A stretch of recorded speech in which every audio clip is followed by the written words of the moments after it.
I lived as an openly gay man for many, many years.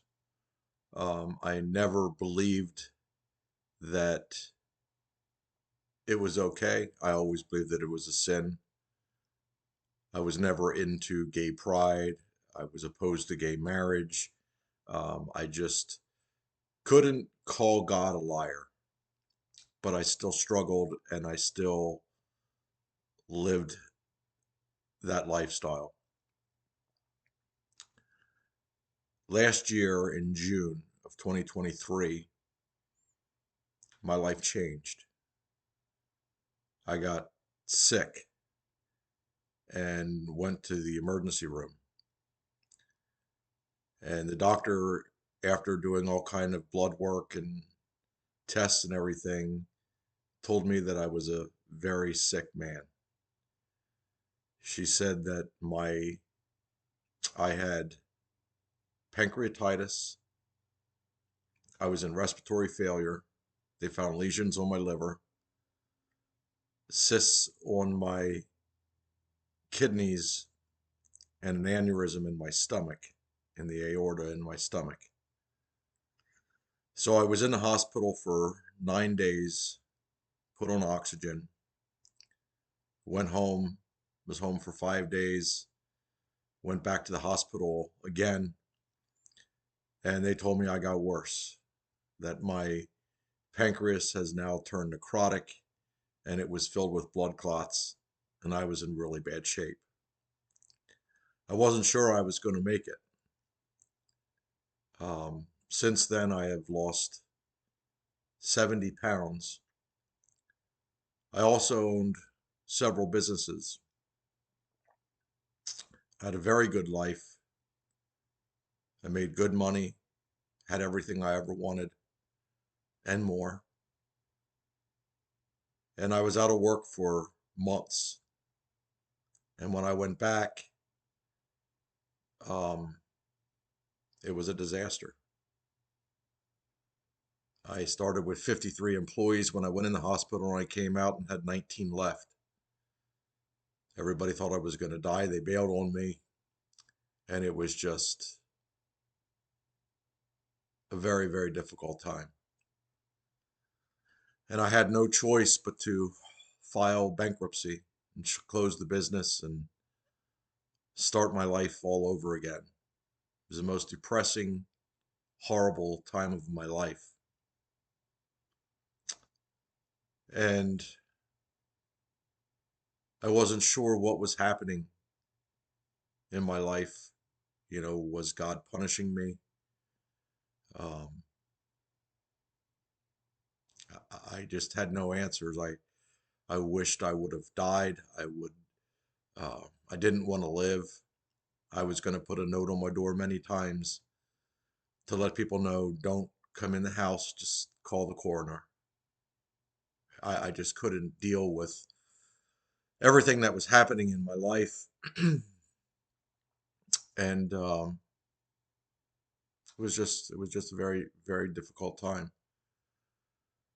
But during this time as well, I was on YouTube. I'm not YouTube, Facebook.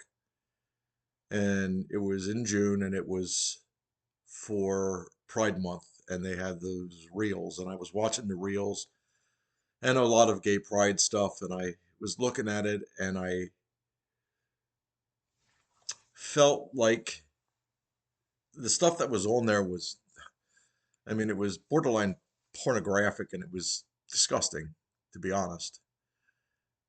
And I felt like something inside of me was saying, this is what a reprobate mind looks like. And God has protected me from that for all these years. And that's when I started having a desire in my heart to reach out to the gay community and to the church. The doctors said to me I was a very sick man, and that they weren't sure I was going to make it.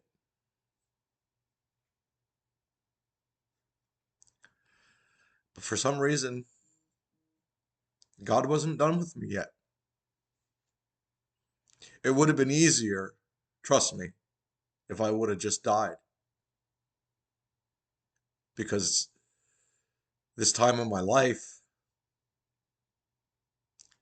has been the worst time of my life.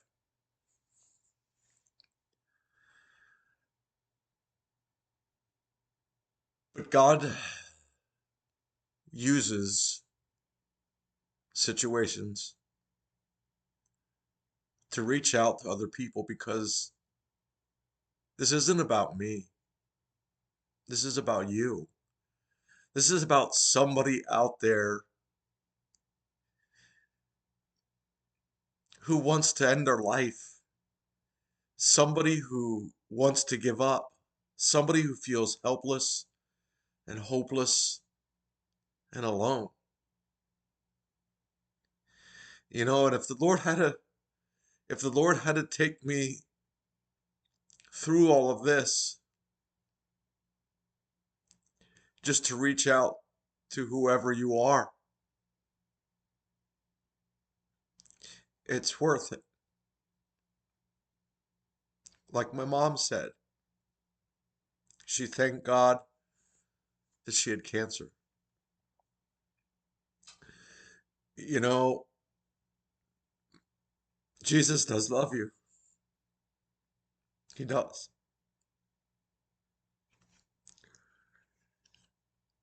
And hell is a real place. And hell is an eternal separation from God. Here on earth, we experience love and hate. We experience good and evil. In hell, there is no good. There's no love. And it's not a place anybody wants to go. And my heart just aches for, specifically for the gay community that has been so rejected by the church, that are made to feel like they're worthless and they're unworthy and they're not loved and they deserve hell and they deserve rejection. It's not true. It's not true.